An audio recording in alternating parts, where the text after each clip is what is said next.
Seorang emak-emak mendadak viral di media sosial setelah salah memasang bendera untuk merayakan kemerdekaan ke-77 RI. Dilansir akun Fakta, Jakarta Rabu, tanggal 17 Agustus tahun 2022, terlihat ibu-ibu memasang bendera pada tiang bambu yang siap ditancapkan di tanah. Tak berselang lama seorang lelaki yang menegur sambil tertawa. Lelaki tersebut menyebut itu bendera Swiss. Namun sebenarnya ibu itu memasang bendera Inggris bukan Swiss seperti yang dikatakan lelaki di dalam video tersebut.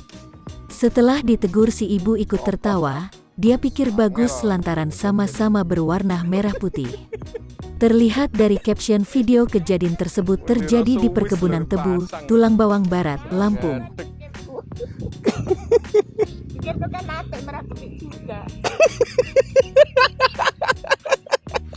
Merah putih. Jangan lupa subscribe, share, komen, dan like ya.